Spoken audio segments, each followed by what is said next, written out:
Okay, good evening, everyone. If y'all can hear me, can y'all please type? Huh? What? Sorry. If y'all can hear me, please type where you're from. Okay, very exciting. Tonight we have Pete and also Lucy. Actually, the main dish is Lucy. Pete and me is just a side dish. So Lucy, she's a property expert, and we are very glad to have her. And I guess, for those who know Lucy, then we are the main dish. Okay. Hi, Brian. Okay, I can see Brian.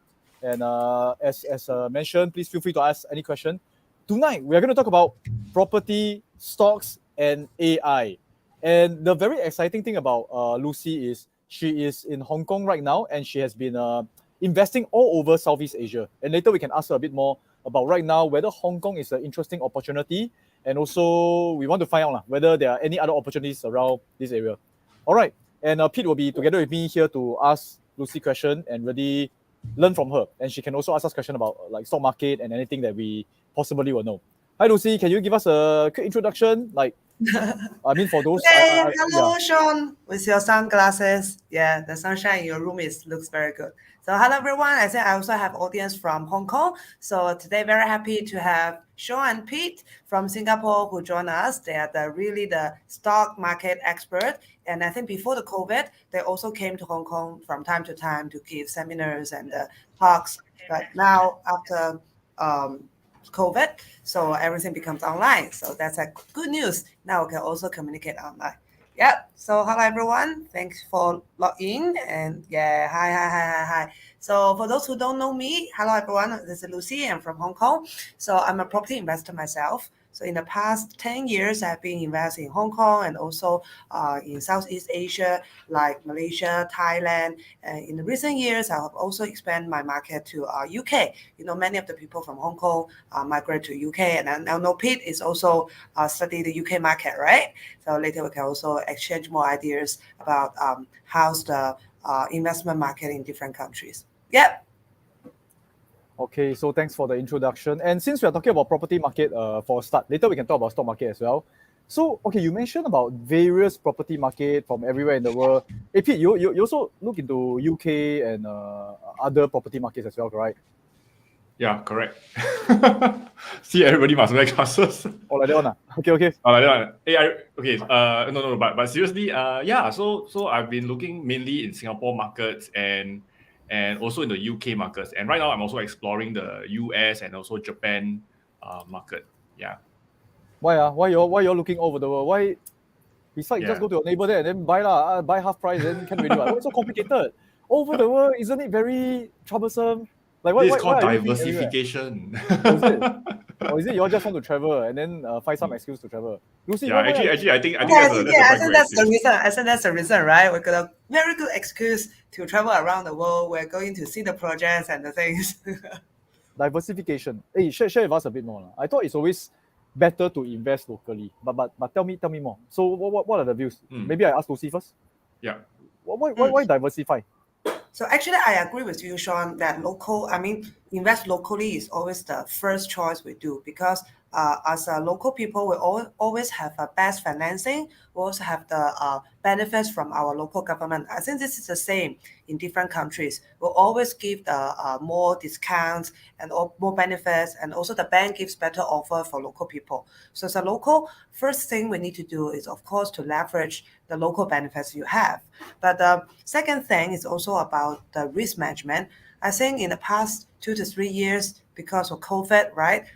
It's really, no one can really predict what is going to happen tomorrow, right? No one expect COVID has been like this for 3 years and we can't travel for 3 years. So if you say which market is the best or which market can give you 100% to make money, I think no one can do that prediction. 99%. 99%. We know 100% cannot, but 99.9%. Yeah. So it's really you don't know what is going to happen tomorrow. So instead of putting all the things in your 99%, your bet, we better also put in different countries to hedge the risk and do better risk management. Then Peter, what do you think? Is it the same cost and very troublesome travel over the world to buy property? I agree.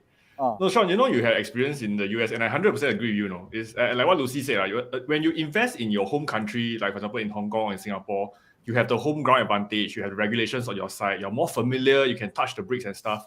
But in Singapore, you are kind of being forced out of the market, right?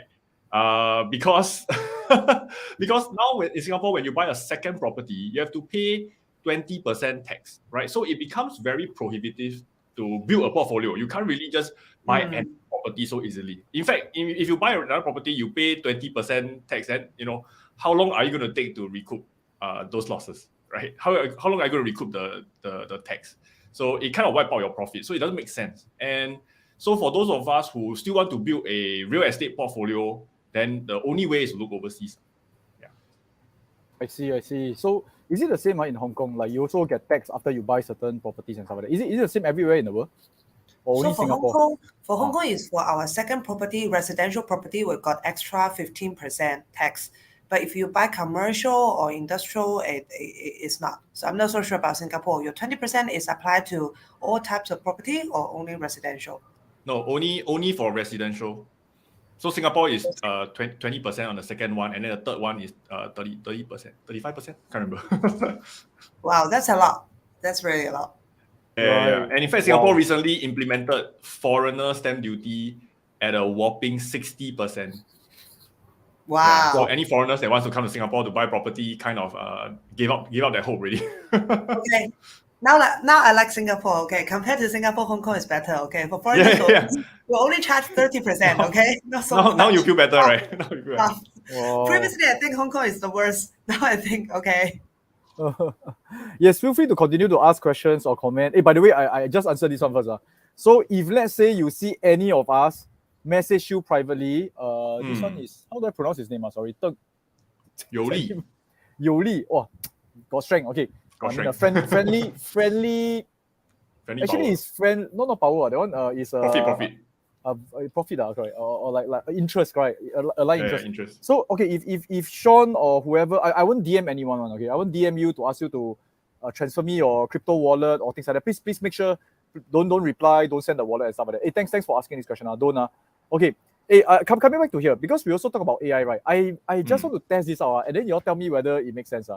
Because now the interesting thing is with AI, you can do more in-depth research, but I'm not sure whether how accurate is the thing. Just now, I tried to ask ChatGPT which property to invest in Hong Kong. So I just want to see whether is it correct. Okay, how I usually do it.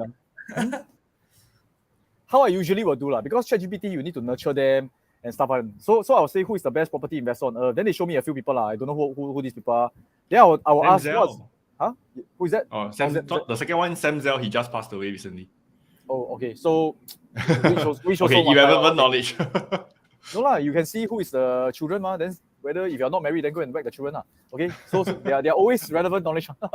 Okay, then the second thing is I ask what is the common key investing criteria, and then they will list down. Okay, so they will list down. Then I say, okay, zoom into, let's say, Hong Kong market. How will they look at the Hong Kong market? Then they will say all this. Probably very generic, right?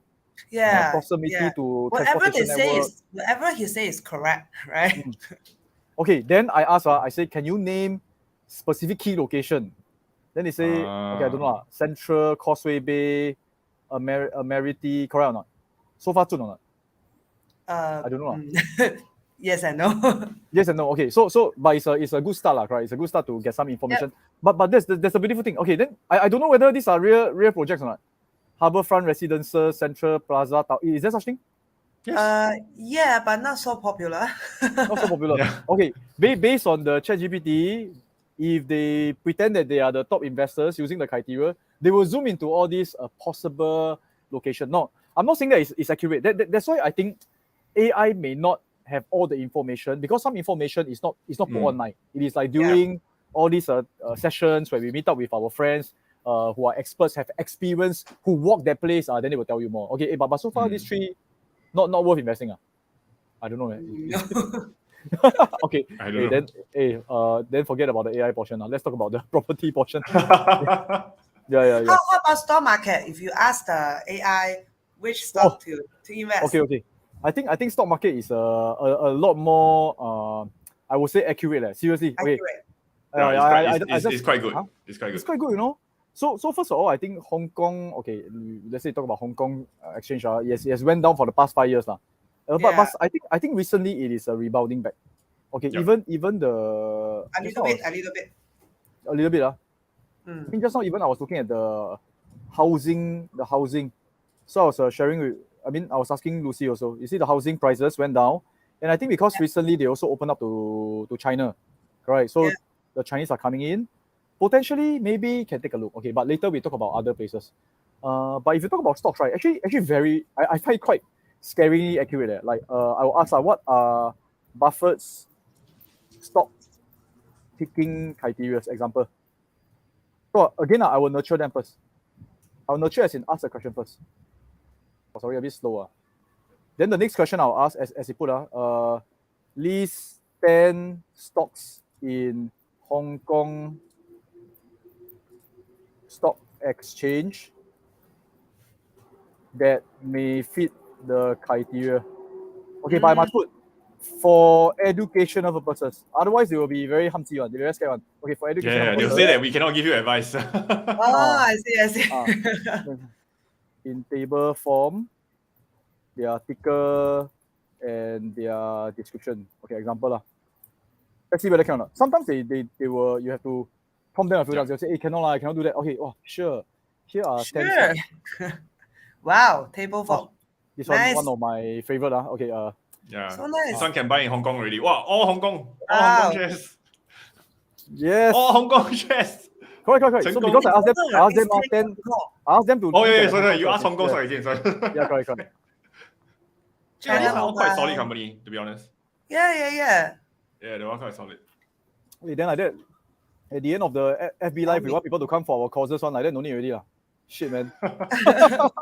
Okay, no, just kidding, I guess. So you can see AI again. Do your due diligence. You can even ask them to dissect you for you further, do the valuation and things like that.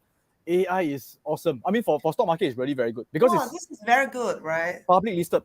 They have all the information. Property, a little bit, the AI cannot go and work for you lah. Yeah, property a bit hard. hard because the market is not that transparent and not like a Correct. real-time market, right? Mm, All the correct. information is not like listed online. The things, especially in Southeast Asia countries, the information is not so open. That's why you really need to go to the country and do some on-the-ground research. Yeah. Right.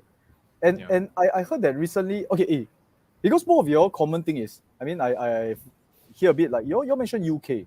Can you share with me a little bit more about the insights about UK or not? Last time during World War II, they pangsai us lah. They left us. No, they left us earlier, then they left Hong Kong later. Pete, you go ahead first. You are studying in Yeah. the US, right?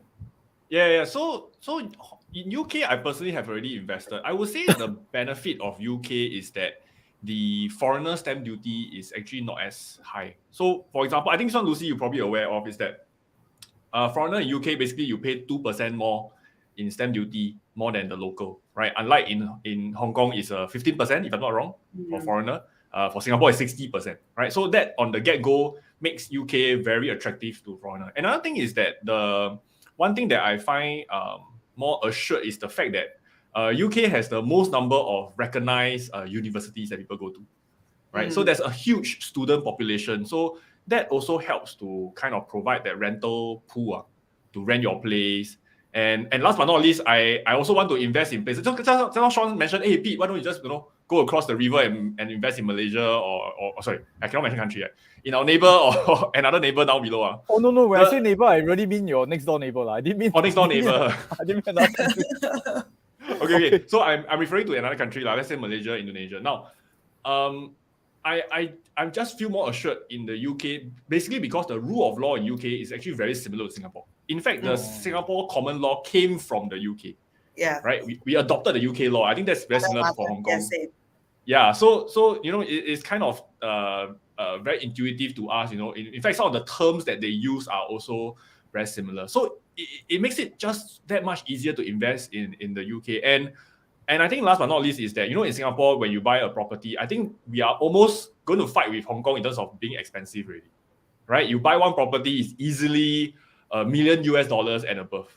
So most people at most buy one or two. But in countries like UK, some of the property prices can be as low as $150K or $200K. So you can actually buy multiple and kind of like have a portfolio of property, right? That you can serve as a cash flow. And for me, is I buy a few so that I got some I want to keep for long term. I just want to collect rental. I don't intend to sell it at all. Whereas I have some that I intend to kind of flip for profit. So you can have the flexibility of doing that when you have multiple. Whereas in Singapore, if you only have one that you're staying in, then it's a bit hard for you to flip. Yeah. Wow. Yeah, Lucy, what are your insights about this? Yeah, when I look at property, number one is of course the assets, but the number two is also the ability to leverage and also to borrow money from the bank. I think this is very important. For many of the countries, for foreigners, they might not give a very good loan offer, mortgage offer, or in some of the Southeastern countries, they will not even give loans to foreigners. But for UK, I think they're quite open. And for foreigners, you can also open your companies to buy properties and then also get loan from the banks without using your own income from your country. I mean, for example, in UK, there's a buy-to-let mortgage, right? You can use the rental you collect in the country, and then you can get loan from the bank. And I think that's very attractive. As a property investor, what I look at is how I can use the asset itself to leverage the banks so that I can increase my returns. Okay, so right now, right, Lucy, just want to ask, right, how, like, roughly how many properties are you owning from all over the world? Roughly? Yeah. How many properties have you invested? The number is too big. No, about 30, 35. 30, 35, and from various parts of the world. Yeah. Wow, okay. And each of them, you actually invest based on like borrowing money from the bank there. Most of the countries, but not all the countries I can do. For example, in Thailand, right? Thailand, they give loans to foreigners, but the interest rate is very high, Super high, like 6 to 7%, and then the tenure is only like 10 years. So the rate is not favorable to foreigners. I see. So one thing to think of is also check out which rates are favorable to foreigners now. Yeah. I see. Correct. Then Pili, yourself, besides which other I areas do you actually have invest 6 in total. I have about four. Yeah, considered 4 4 in Singapore. 2 in the UK. 1 is in process of purchasing completion, so I won't count that as of yet. Then in Japan right now, actually, I'm undergoing a search for my first one. Yeah. Japan? Wow. Yeah. And the interesting thing is that is like what Lucy said, not all countries are very good to borrow. Japan is one of the example, right? It's not very easy. It's not very easy to borrow for your first property. So the trick for a lot of people when you want to buy overseas, right, is that you start by buying your first one maybe in cash. You build up the credit rating, so to speak, right? And then later on, you can borrow for your subsequent properties because the bank is very cautious of foreigners. Like, hey, how do I base on anything to lend you money? Which is why UK is very attractive because they are very ready to lend. Why? And like what Lucy said, you don't need to show income proof, because all they want to know is that the property that you buy, does the rent able to cover the mortgage, the mortgage payment, right? If your rent can cover mortgage payment, actually even if you have no income, right, they are more than happy to lend it to you. So this makes it a lot easier for people who, let's say, you are already retired, you don't have an active income, or maybe you are a business owner, you don't really like pay yourself a salary, right? So that makes it much easier for people to invest in the UK as well. Yeah, I think it's also because of the system. For example, as a property investor, I rent a property out. One of the risks is actually about the tenant, right? Whether I can get the rent or not. But in UK, the system, the reference check of the tenant is very, very strict. I mean, if you don't pay rent, then your record will be bad. And then when you rent the next property, you will have big trouble. So that's why in the past 2 to 3 years, many Hong Kong people migrate to UK, right? The BNO visa, right? Yeah, the BNO visa, yeah. But when they go to UK, because they do not have a job or they cannot show the proper reference record of renting a place, so it's very hard for them to rent a place in UK. They have some of them, they have to pay all the rental for 1 year in advance in order to secure the rent. So some of them became so angry or so disappointed. Okay, I will just buy a house. That's the case for many people who migrate to UK. Yeah. In I fact, see. one of my property in UK, I collected the rent. It's a 2-year lease, but I collected the first year rent upfront. Mm. Yeah, so they Oh, they pay just pay the everything rent. upfront. Yeah, they pay everything upfront. So there's no risk of like them not paying rent at least for a year, lah, right? So that kind of alleviate a lot of the stresses. And UK has a lot of different systems. Like what Lucy said, there's a buy to let, there's social housing, there's HMO, multiple occupancy also. So it's also that kind of flexibility that provides investors to say, hey, if you like a certain type of return, let's say you want income or you want capital gain, then you can choose what type of investment you want. I see. Yeah. Wow, I really should have learned from you all much earlier, because I make a lot of stupid mistakes. Hey, actually, I wanted to ask, what's your experience in the US? Because I know you didn't have a good experience, but Okay. just share like why. Okay, so I first invested in the US stock market. It was in 2010. That Property time, market, right, is it? Property property market. market. Not stock property market is market. way before that. So Way stock before market, that, yeah. stock market. No, make because money, you said so- stock market. You said stock market. So. Oh, sorry, I said stock market. Okay, Yeah. so I invested in the Property market, US 2010.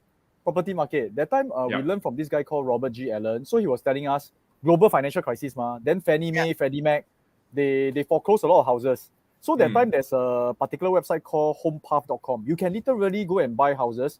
Actually, now still have. I show you all Still have. a similar website, because now changed a bit already. So this is like their property guru called Zillow. Zillow. Yes, Now Zillow. Yeah. Redfin, Zillow. Yeah. Zillow, and then Trello, or quite a few lah. So you can just example if you want to buy, you can quite simply buy, But later I tell you some of the downside. So you can you can choose price. Example, you can choose like 100,000. For Singaporean, they see already. Wow, so cheap. Okay, so example, you can buy example. Okay, it's not say a very nice house, right? You see 95,000. Okay, Yeah. 95,000. You can rebuild the whole thing. All this land is yours, is freehold. Then you can check. You can even check, but the information is quite accurate. Okay. Yeah. Let's see. Like, so every month you have to pay this amount, correct? If you manage to take loan, okay, $600 over. And then if you rent out, right? If you rent out, means say you buy this, you rent out, you can get about 1,600. Right? It's not bad, right? Not Even bad. if you don't, it's really not bad. So, and the information is accurate one. But however, let me tell you, I did a few mistakes. The first mistake is, right, the first house I bought is not in San Antonio. I bought in New York, Rochester. So when you hear New York, sounds good, right? Yeah. Then But New York very I big. bought- Where is that? Yeah, but my first try. So I bought Rochester, New York. Then when I hear New York sounds good, I bought at 30 over 1,000. Then I tell you, Rochester, New York, property location is everything. And why would people want to buy property in certain location? A lot of times there's must be a certain reason. And I have learned over the years, I feel you all can tell me, a lot of people, they want to buy the property there either because of the college, right? You say universities, or let's say they are there for employment, right? They work there, that's why they buy the property there or rent there. Then the Rochester, New York, their biggest employer is Eastman Kodak. So I mean, if you all don't know, Kodak is Dun, dun, dun. which I mean, do you all see the mistake now? He went bankrupt and then gone. So a lot of people lose job and they have to move to other jobs, so they move out of their place. So it's a lousy investing lah. And I was so naive. I said, okay lah, New York sounds good, so cheap. And then I remember when I did my study, I say, I just buy a property near McDonald's can already, because McDonald's is the king of real estate. So I bought one near McDonald's, but also this property in the end lost money. But after that, I go and search which one is a very healthy employment. Then I realized Texas is very good because it's center of US. Yeah. And then it has lesser all those crime rate, earthquake also lesser. So after that, began to make more money. But another mistake, I buy cheap property. Okay, this is my own experience. I realized when you buy cheap property, you get lower paying tenants. So what it means is even if they pay that time my scheme is the government pay for them. Okay, which is fine lah. So actually I collect rental, but because they are low paying tenant, they have a lot of financial issues. Sometimes US also got this term called the equivalent of Along. Along is the loan shark. Come and try to find money from them. Because they really got financial problems. So come and look for money from them, they destroy my house. They really and US, they take guns, shoot the house, take sledgehammer, break the thing, then the Then who tenant run pay? away. I pay lah. The tenant run away. Huh? And even if I catch them, they have no money to pay. Yeah. So even if I buy insurance, they also don't cover everything. The first 5,000 I must pay and things like that. So I feel that 一分钱一分货. Meaning say sometimes you buy good quality stuff, you get better results. Okay, so this is my experience. Overall, I think still profitable. But a lot of learning experience. Okay, this is my experience. So should have learned from the start. Okay, but good. I think it's always good to learn. Okay. So, Wow, interesting. It's true. Interesting. I got Actually, a lot of interesting story. But what you say is true. Generally, no matter where, right, even in Singapore or in the UK or even in Japan, right, is always not to buy the cheapest that you can find, but buy the best value that you can find. Yeah. So in that part, it's very similar to stock investing. If you buy something that is crappy, lousy company, it can get even lousier, right? So Agree. yeah, so for me, actually, I had a bad experience in Thailand where Lucy, you invested in, right? So I had one where, it's at the Rama 8th Street, wow, like so good, right? But wow, the price damn cheap, eh? Then I realized, oh, why is it so cheap, right? That was after I bought it, and then I realized, I cannot rent it out. It's because so bad. the place is near the, Thailand has their gang, their 古惑仔, their gangsters. So the area is a very gangster area. So why you buy that? So I didn't know. No, so that's why this kind of thing, right? Yeah, because it's so cheap. Then I was like, wow, so cheap, right? Okay, maybe I feel affinity to them, like gangster. Yeah. Okay, but I didn't know the gangster was there until I bought it. Then it was so hard to rent. Then I realized it's because actually it's a place that people shy away from. Yeah. Right. So it's a different reason from Sean, but in the end, long story short, I exited at a loss. So yeah.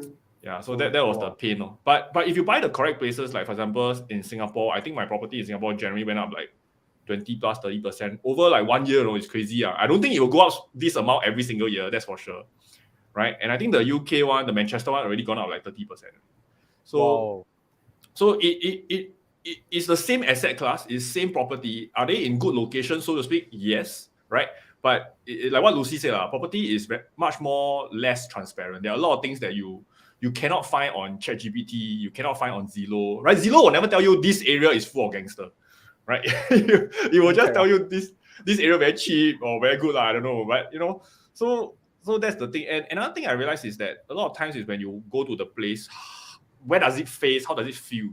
Property to me is a very interesting thing because it's not just property. It's a very human thing, right? When people walk into the place, they must feel like, wow, they like the place and stuff like that. Whereas stock investing is a lot more simpler, right? It's more straightforward.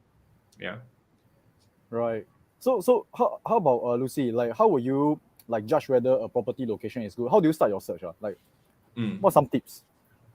I think there are two parts. Number one is, of course, doing the data research online, right? You check the population, you check the GDP, you check the location. That's the first thing you need to do. But more importantly is you really need to go to the place and see. Like just now, Pete just shared, right? The community. Last year, I also went to UK. I visited almost 10 different cities to try to find the properties. Yeah, you will see even in the one community, the next door, really 1 minute's work is different two communities. This part is like very nice one. The second part is like all the gangsters and the things. It's really next door. But if you only do it online, even with the Google Map and the things, you don't know that. But you really have to go to the place, talk with the local people, with the bankers, lawyers, agents, and the people who live there. They understand more about the community. I think that's very important. Yeah, different countries, if you don't know how to do research, you pick the wrong location, you pick the wrong price, you pick the wrong type, you will not make the money. But if you do the research, you choose the right one, I think every place also have a chance for you to make money. Yep. When you go there and take a look, right? How long will you spend there? Like, will you spend there like a few days or how? Because sometimes you will not know, right? I don't know.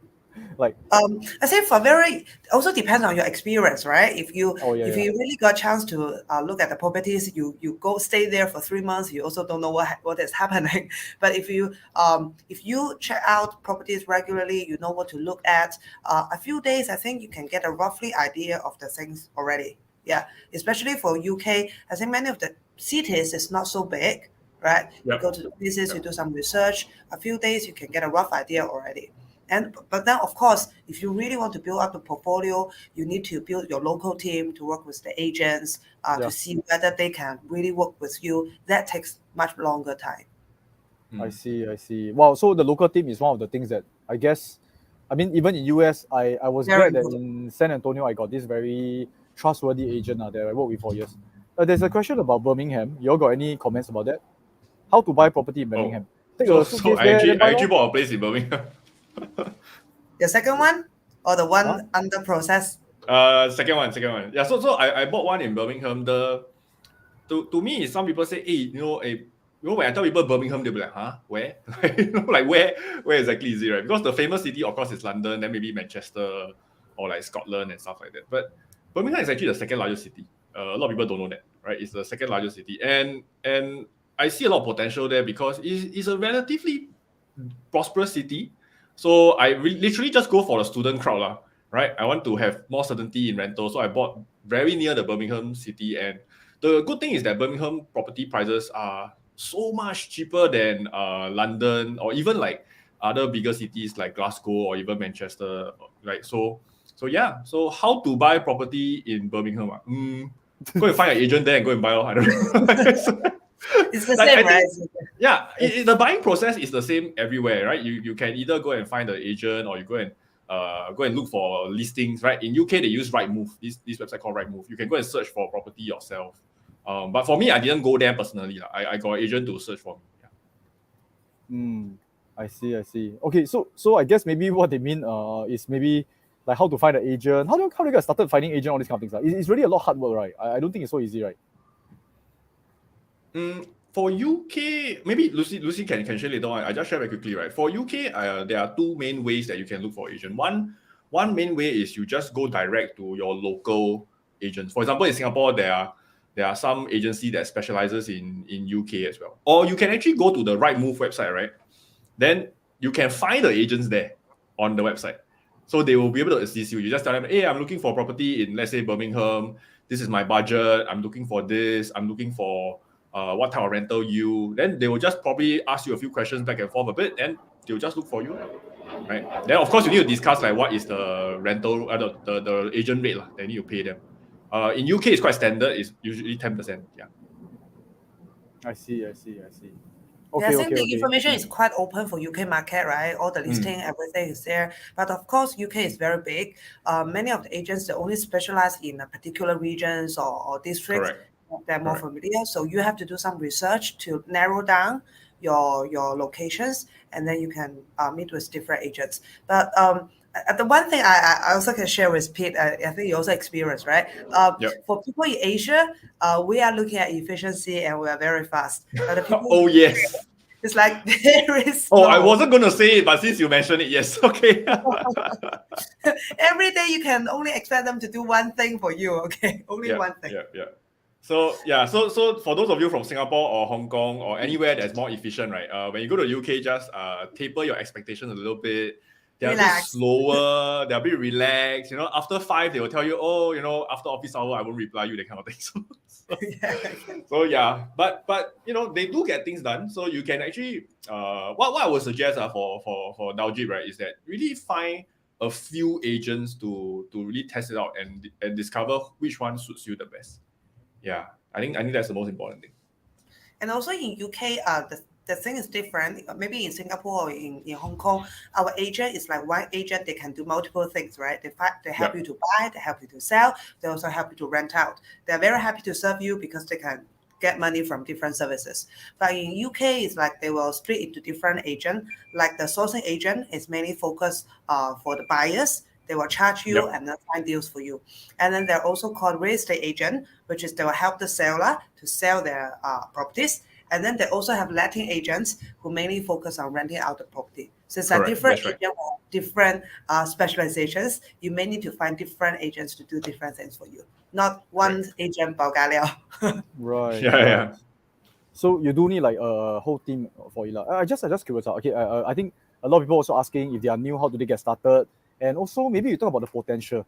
So what is your life philosophy? Is it every year collect 2 or 3, or how do you do that? And maybe you can share with me like some of your investors or your students. like right now, share with me some exciting one. Maybe both Lucy and Pete. Like right now, what kind of do they aim for passive income? Do they aim for capital growth? Can share with me like some stories to motivate everyone, especially right now, market also down, recovering. Then maybe a good chance for people to go in. Yep.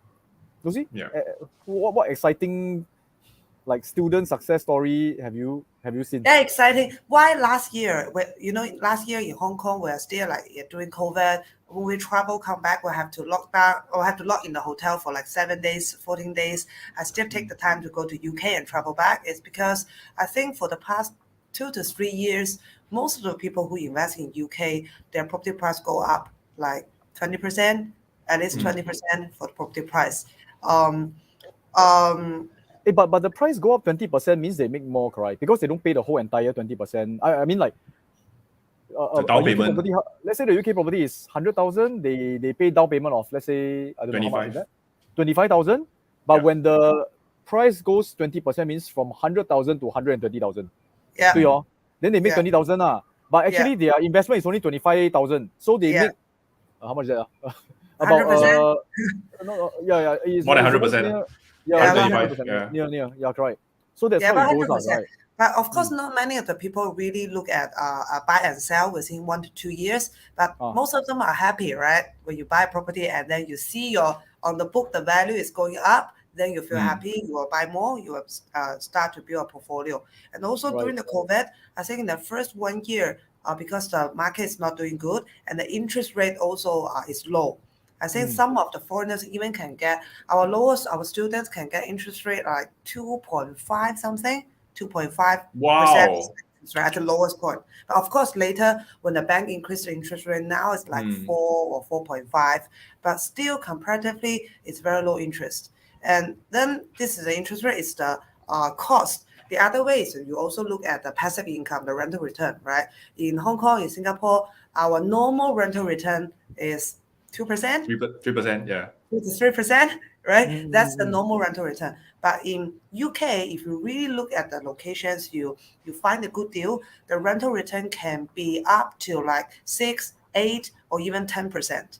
So for some of our students, recently the deals they get, they can actually hit 12 to 15% rental return.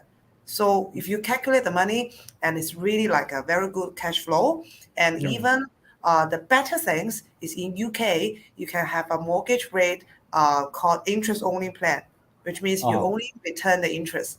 You don't need to return the principal. So which means definitely you will get passive income. Yeah. Right.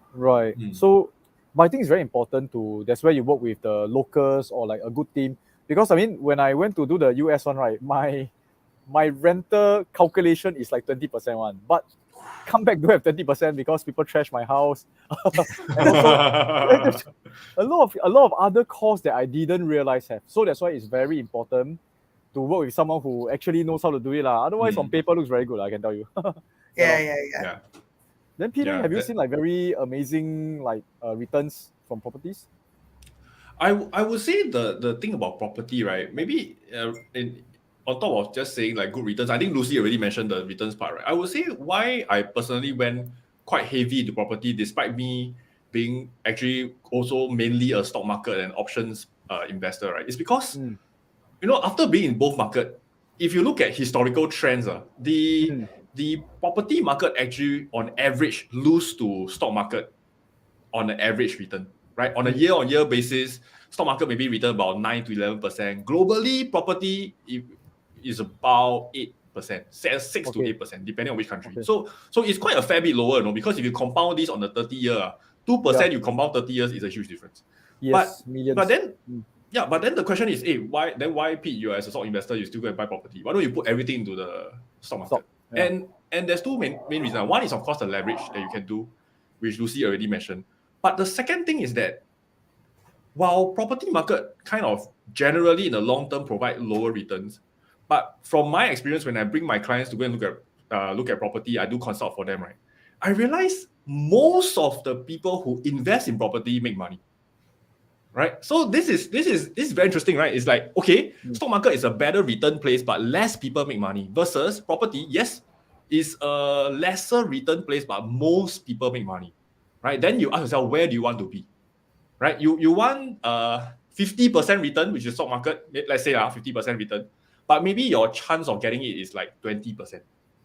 Versus maybe 20% return in stock market, a property market. But the chances of return maybe is like 80%. Right? Then which one do you want? So for me, is I feel that, okay, of course, those of us who are very savvy in the property, stock market, do continue in stock market. There's nothing wrong with it. But for the general mom and pops, right, I feel that actually the property market is a safer place because the odds of success is a lot higher. It's really a lot higher as compared to the stock market because of how property is structured. It's generally a very long-term investment by nature, so you don't succumb to all the short-term investing behavior. Whereas stock market, you literally can buy today and sell next second. So that I think that is the main reason why most people, despite the stock market by right should give you better return, fail to realize the return. Whereas in property they manage to. Yeah. So I have one story where one of my mentorship student, right? She invests in the stock market before she came to us. She lost like $200,000 US. Then I said, wow, then how because she retired, no income, right? Then I said, wow, how are you still surviving? How are you still maintaining? And she said, oh, because last time I had a house in Singapore and then I sold it, I downgraded. So she cashed out like almost $1 million. So I said, wow. I said, wow, that is your best investment ever. I said, so do you know that this property is going to be like the best property, at the point in time? She said, no, she just merely bought it with her husband and her husband passed away. So the house becomes all hers.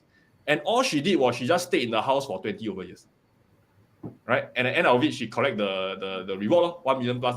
So I was like, wow. So, it really doesn't take a genius to make a profit in the property market. That's how I feel, which is why now when people tell me, hey, if I'm starting out, which one should I go? I would say not a direct stock or property market, but do give property a look. It is not as low return as what a lot of people think, simply because there's leverage plus your odds of success is very high. Yeah. Well, it's too much. Agree. Yeah, agree. APM asks us to go and calculate the odds. But I think the stock market really makes money faster, right? As I agree with you, most of the people lose money in stock market. But correct. From Pete and Sean, then we can be the top 5% to earn money from the stock market, is it? Yeah. Maybe I share with you. So I totally agree with Pete that the reason why a lot of people make money from stock market, from property market rather than stock market, is because once you buy property, you get stuck, right? Because you cannot suddenly try to sell away, right? You are forced to be a long-term investor. Yeah, and long-term does work. So I do have students in stocks. After they come for class, they buy some stocks. I remember this lady, Nadia, 18-year-old girl, come with the father. So already, she bought a Bank of New York Mellon, some stocks, a Bank of New York Mellon, Bank of America. That time she looked at bank. Buy already, she busy with school. 1 year later, come back for gathering. Sean, I feel very embarrassed. I don't even remember my password, those kind of things. Then I say, go and find the password. So she go and reset password, everything. Come back, wow, make money. Actually, her father didn't make so much. So her father actively tried to buy, sell, lose money. So I share with you all some ideas. Okay, later some of them asking in the view of AI. I share with you all how AI can help you in investing also. So I share with you all some screen just for fun. Okay, you all say that stock market typically goes up quite like a certain trend, right? That one is US stock market. If you all realize. Yes. Okay. No, this is Singapore. So I tell you what happened now. You buy 1 year ago, now you globally. Flat. Now, I share with you all, but okay, you still make dividends, I think 2-3%. Can hear my music? You do one more time. Is it a sad music? Cannot hear, right? Okay, never mind. I'll try again next time.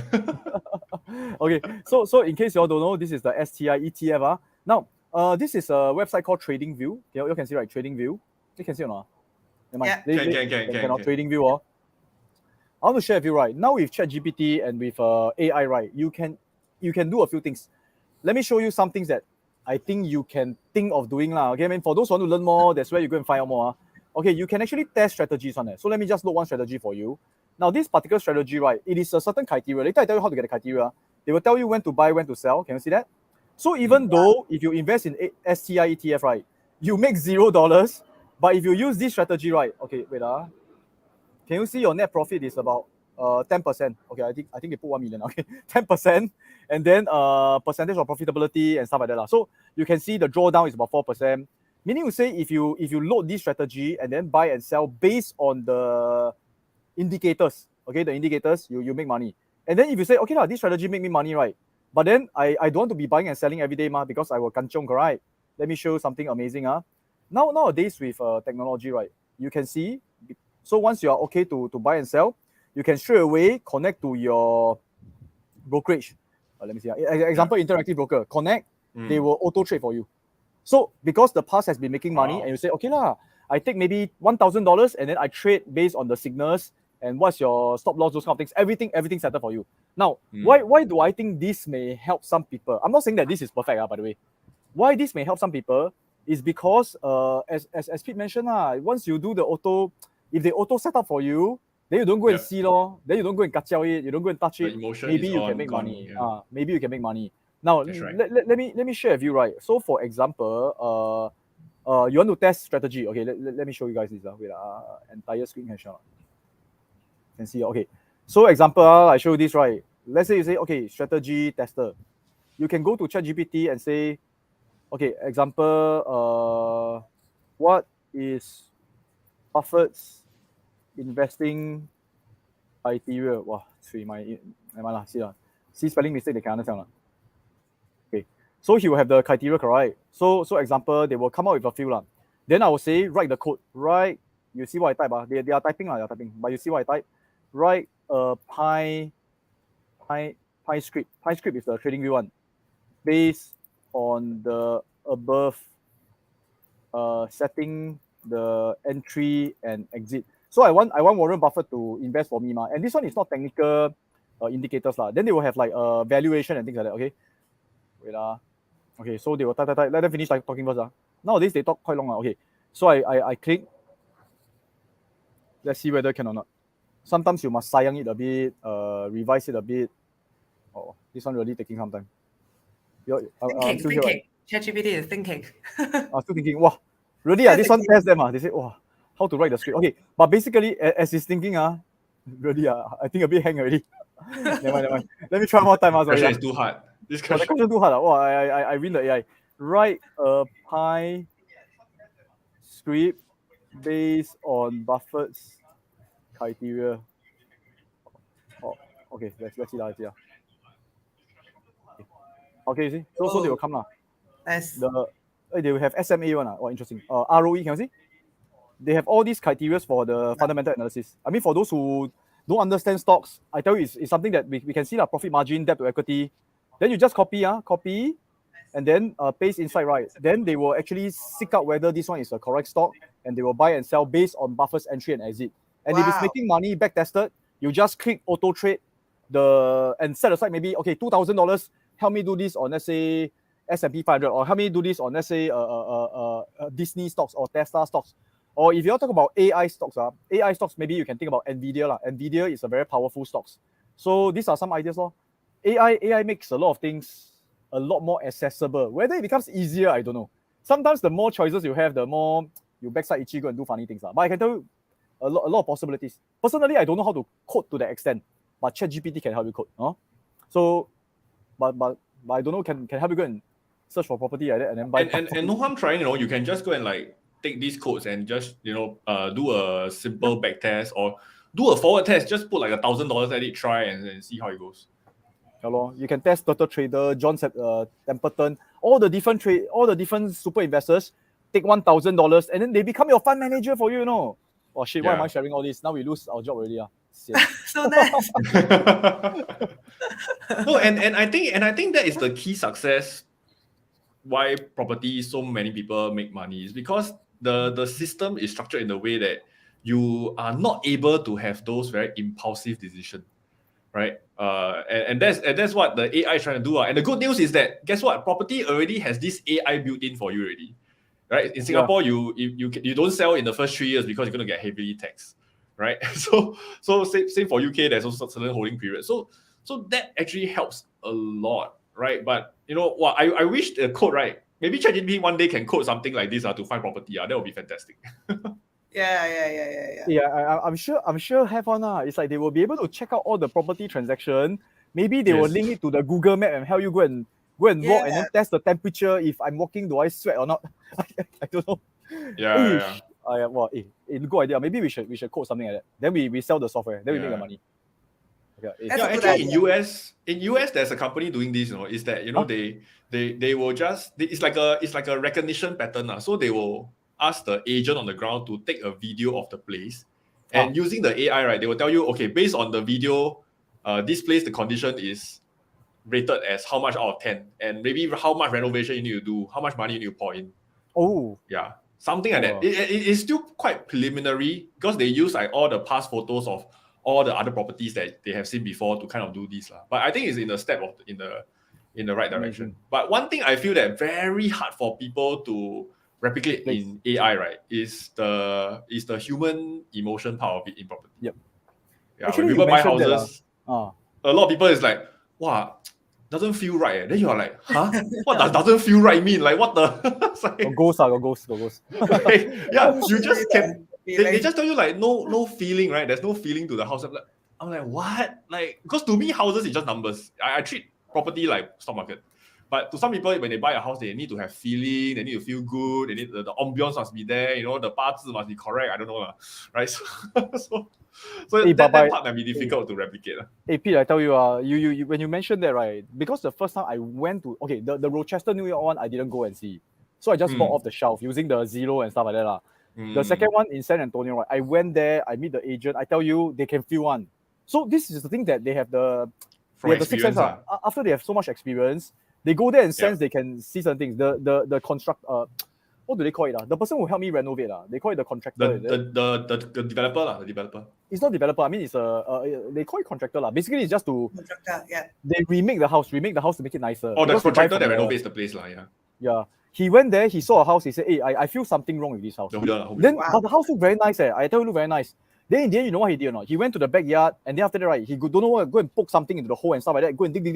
Then he see inside got termite nest. What? It's like, he said, the termite nest, termite, right? If he never check, right, the house you will never see one. Then after that, he said this one will eat up your house. Yeah, but then we asked him how he knows. He said he also cannot tell you. But maybe the house is the feeling, the sinking or things like that, because he has seen so many. So I tell you, better get experienced people to go with you. Better. Yeah. Very hard to tell one. Yeah. So very, very interesting. So maybe next time AI can go underground and check. The guy for pest control, maybe. Yeah, lor. So quite a number of things to check, and I can tell you all these asset classes. How I will use AI, right? Maybe you can continue to share, but I saw someone did this, so this is not my idea. But how you can use AI, like ChatGPT, right? It can become your asset or passive income. Like, okay, example you said share different ways of making passive income and creating wealth. Example, okay, you say this, right? Okay, so there's a lot of things you can learn very quickly using AI. Not very quickly. I don't know why my I got paid the subscription. Okay, but what I saw the person did, right? Example, okay a little bit slower. But example, you want to learn about property, then you will go and ask like who is the top property investors. You ask these property investors. Then how do they set the criteria? Then you got one tab for property. You got one tab for stocks. You got one tab for drop shipping. Whatever you want to learn. Then you imagine you have different tabs to learn different things, and you continue to ask them questions. What about this property? What about that property? But sometimes they won't dare to tell you lah. So you must say, hey, for educational purposes. Then really. Okay, so example, if I ask just now we saw like they tell us Hong Kong stocks to buy, right? For my own learning. Hong Kong stocks to buy, right? So if I just say, tell me what stocks to buy in Hong Kong. In US okay, in US now, tell me 10 stocks. That's how we talk about 10 Hong Kong stocks. Then they give you, right? 10 stocks to buy in US exchange. Let's see whether they give or not. Maybe I already nurture them enough to give already. But usually they will give disclaimer or they pretend to go. They say I cannot provide. I'm very scared. Interestingly, they still say they themselves say. No, they will put a disclaimer, then they'll tell you the answer. Oh, not bad. Quite a number. I think it's because on top I tell them educational purposes already. Yeah. Otherwise, if you own self go and ask them, they won't tell you one. A bit laggy the ChatGPT. It's also human being, right? You have to protect yourself first. Wow, they also cover backside. Disclaimer. Okay, yeah. So okay, so I think overall, I think there are multiple ways of building assets. Property. Yeah. Lucy is the property expert. For me, I build a lot in stocks. I try property, but I never get the correct guidance. Wait. I think Robert G. Allen is a very good teacher. It's just that he didn't like guide me to the specific portion, but he gave me the concept. I'm glad I tried. So Pete Pete, you do a lot of he's quite a strong like I asset did both portfolio lah, I builder. would say. Property, Yeah. stocks. You also buy like Bitcoin, watches. Oh yeah, or- crypto. I only have Bitcoin and Ethereum, but watches no lah. I don't have a lot of watches lah. No. I wear Apple Watch. Okay, he's doing advertisement for his own shares holding. So My own Lucy, shares. but Lucy's favorite is still property, correct? Because of you can structure it, you can control it. That's why you like property. Yeah. I do agree. I also ask a lot of people. In fact, if you can afford, you should be able to afford in Singapore. Go and buy. In my opinion, try to max out your ability to buy the property first. I feel so Yeah. So Do even, Singapore. Agree. I give a very lousy advice. I feel it's a very simplistic mind of thinking. Like even when I talk to my friends or brother, I say, hey, if you can, you just buy the most the most you can afford, the highest that you can afford, not the cheapest, based on your budget. If your budget is a range, go for the highest you can afford. The reason is this: I feel that it brings you into a forced saving mode. So 3-4 years later, you buy the most expensive property. I'm not asking you to buy overpriced by a lot. I'm asking you to buy, let's say 1 bedroom, 2 bedroom, or something like that. You buy a bit bigger unit. So you buy already, it is worth a lot more money next time. Then if you really need the money, you downgrade, then at least you got money. So it's a very simple way of thinking. I don't know whether correct or wrong. It's correct. It's 100% correct. You also think so? Really. Most people, right? I mean, to be very honest, I think most people don't have the ability to save up money well. So, of course, Singapore, we have this thing called the Central Providence Fund, right? CPF, to force you to save a bit. But that may not be enough, right? So property is a very good way of forced saving, right? Because every month your mortgage payment, part of it goes into paying the house equity, and that will build up over the years, right? And that's how my student, when she sell the house, she got $1 million back, because it's just profit plus equity. $1 million Right. back in More than $1 million. Because she downgraded. She sold her 3-bedroom condo, and then she go and back then still can buy HDB. So she went to buy HDB. see. Then she just cash out $1 million plus, right? I see. Yeah. But the thing is this: if you ask this old lady to have saved 20 over years Wait. religiously, How old is she? What you say, old lady? it won't happen one. Like How old is close 70. Oh, okay. That's all. Luckily, you close never 70. say that 40-year-old old lady. I tell you what, you cannot step. That will be you lah, Sean. Okay. That's me. Okay. So my turn to ask question about stock market, can I? Yeah. So for in the past 2 to But we 3 may not years, answer you. for the past 2 to 3 years, I mean the stock market also, I mean the price is like low, right? So of course it's a good it's a good time to shop, to buy, but for people who really looking at invest in the stock market, also want to earn money fast, So what's the strategy to earn money fast in the stock market? Earn money fast. Yeah. Okay, if you ask me, if you really actually, if you're really very beginner and you don't want to learn more, the more things you learn, the more choices you have, and you can create different ways of income. But it's very, very simple now, really very simple one, right? I used to ask my friends because they tell me stock investing very risky, right? They tell me stock investing very risky. Then I ask them, then where you put your money? So you guess where they put usually? Like you have you heard of these kind of things? Where do people put their money? Usually inside the bank or biscuit tin, I don't know. So but inside bank, right? Then I remember this guy Joshua. I was driving him. Then after that, he said, "Hey, you invest in stocks, isn't it very risky?" Then I say, where do you put your money? He said in the bank. Then I say, bank not risky. He said bank not risky because of certain reason. Then I said, if not risky, then you buy the bank shares. Okay, guys, I cannot recommend. Later I should go and type disclaimer on ChatGPT.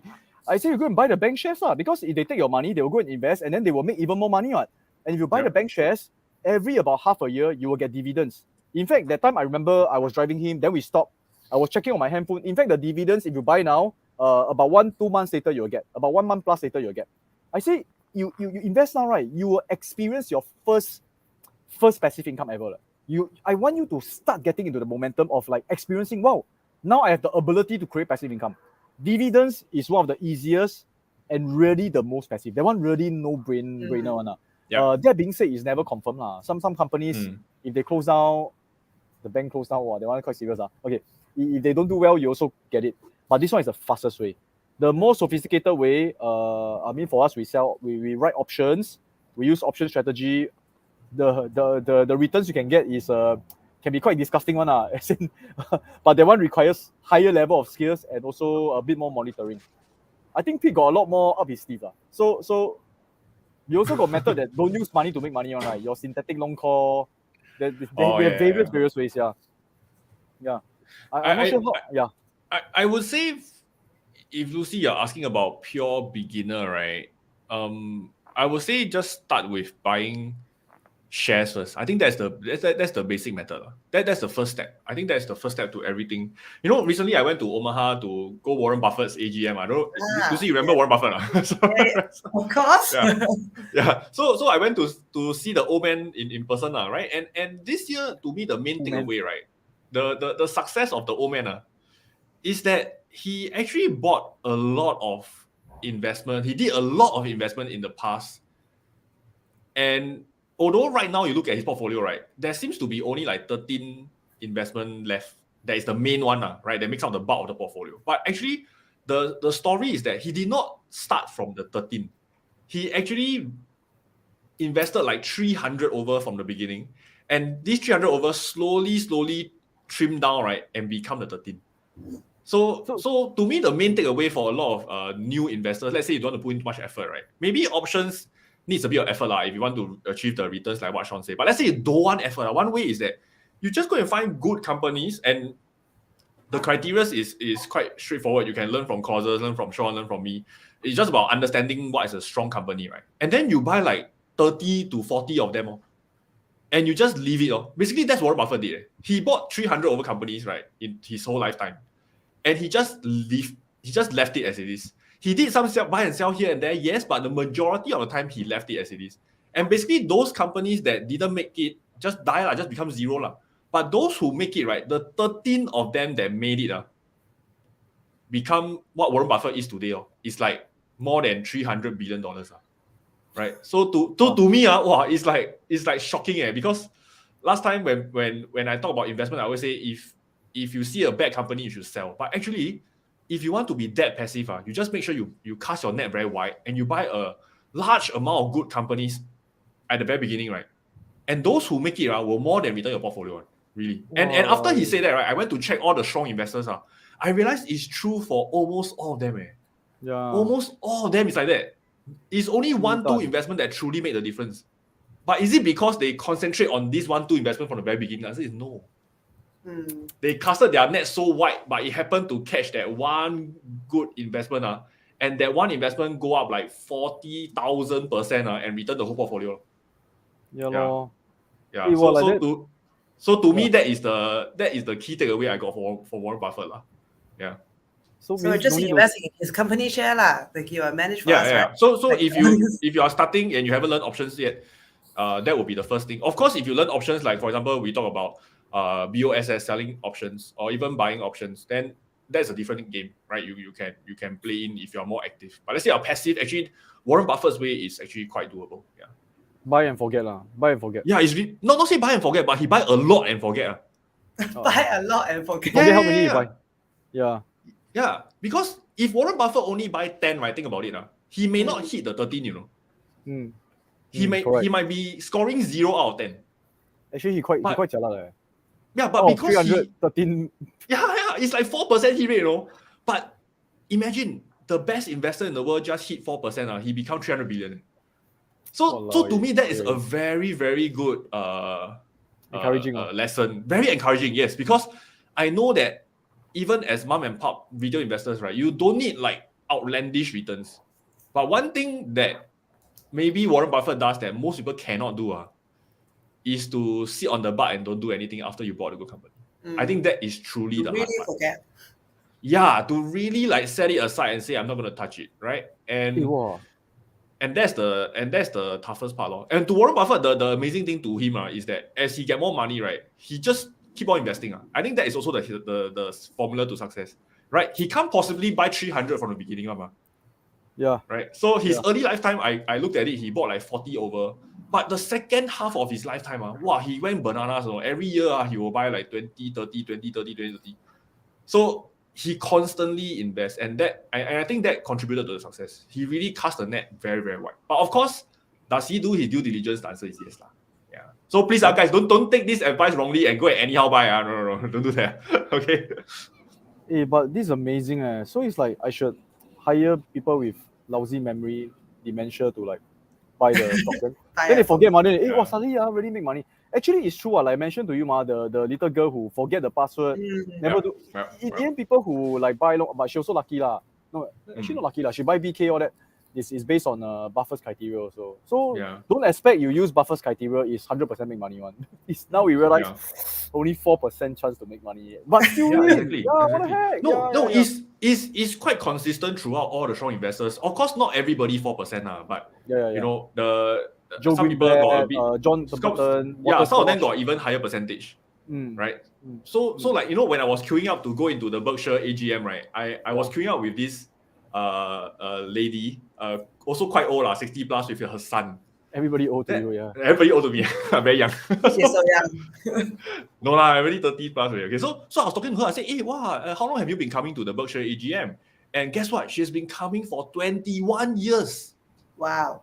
I was like, wow.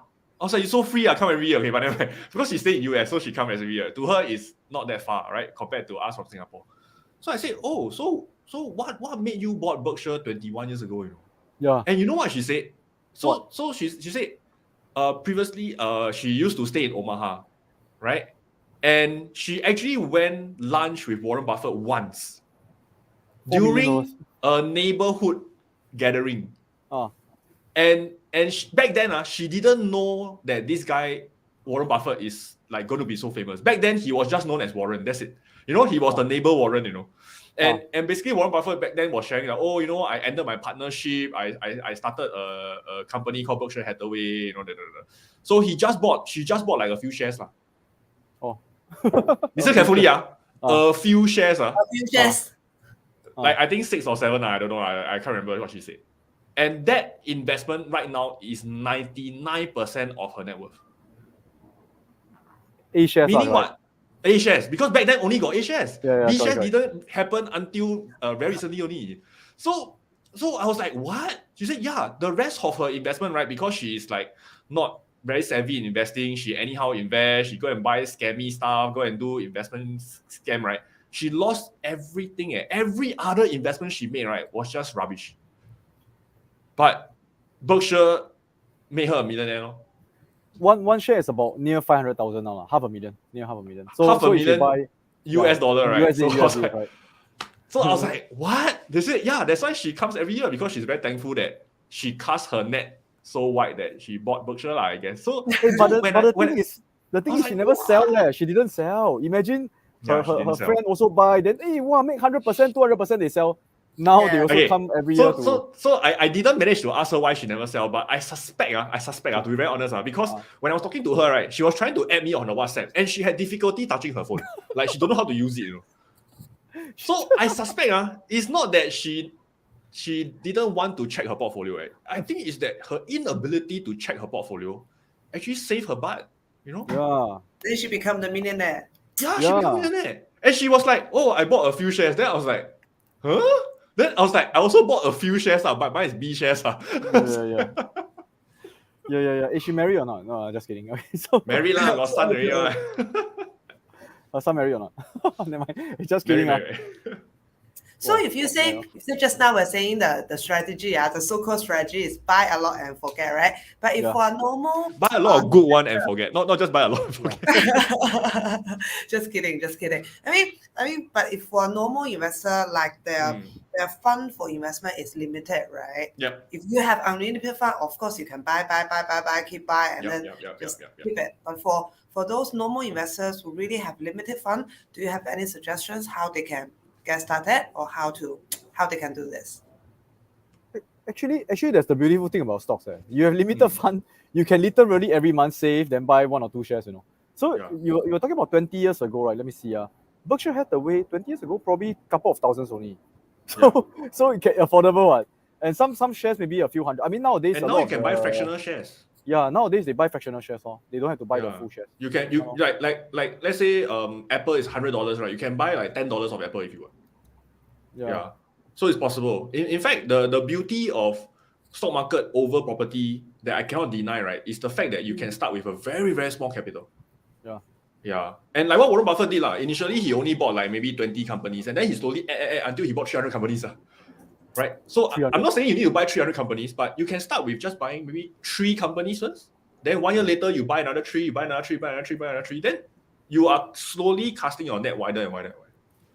Yeah. I think that's the reason why he also like he recommends people actually buy S&P 500.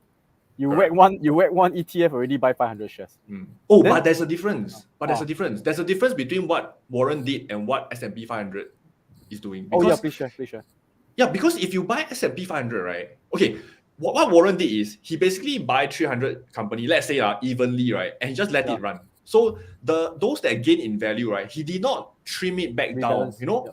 Right? He did not rebalance. He did not say, oh, wow, my Coca-Cola shares went up 500%. Now let me trim it back down to original size. But that is what S&P 500 does. So you can never achieve the result of Warren Buffett buying S&P 500. You know, so when Warren Buffett say buy S&P 500, I think what she meant is that for people who really don't watch the market, right, at least you get market level returns. I think that's what she's trying to say. Right. But to me, I always say this, don't listen to what people say. Right? So guys, when you're watching this, right, you're looking at us talking about property, stocks. I say, don't listen to what we say only. Watch what we do. What people do is more important, right? So to me, it's very clear. Does Warren Buffett buy S&P 500 for the most of his investment? The answer is no, you know. The answer is no. So I think it's very important to look at what the experts are doing exactly, not just the books they write or whatever, right? So yeah. Correct. Hey, wow. So it's really amazing. You see, building wealth, right, it's not that complicated one. In fact, lot of simple things do make you wealthy. You don't need AI maybe sometimes can complicate things, make things worse, which I have to say that it's very interesting, but may not be because I think Charlie Munger also say, right, sometimes artificial intelligence, why don't we just use like old-fashioned intelligence will work better, right? I mean, will work well. That's what he thinks. You know. So I think now it's already about 1 hour plus. Probably I see whether there are any questions. I think these are the key ideas that we want you guys to share, to learn. It is really keep things simple, know what you're buying. Don't be too greedy, don't show hand. I think that's a key thing. Don't show hand. Yes. 300 stocks. Yeah, so you have to buy, but property, Slowly buy, 300 property also slowly Like Lucy didn't get to her 30 overnight. I didn't get to my 6 overnight. Just slowly build. Yeah. Correct. And I think Lucy, maybe you're also looking at, say, even having property funds in the future and things like that. So as to come up with the idea like fractionalized properties, right? That's what you're thinking. Wow, that's amazing, man. That will be bringing the beauty of the stock market with the strength of the property together. Yeah. Right. Okay. So I do hope you have learned something. If you learned something, you all can please help me thank Pete and also Lucy. And also we want to give you guys a gift. It's coming to the end. In fact, we say 2 hours, but after listening to all this, I feel like taking action already. Don't sit down here already, right? Okay. Okay. So a gift that I guess if you want to continue to learn from Pete, myself, and Lucy, right? We do conduct master classes, and we are going to give you guys these classes for free. So for those who want, we're going to post the link. Yeah. So really thank to you guys also. We're going to post the link, and you can register for the class and learn more.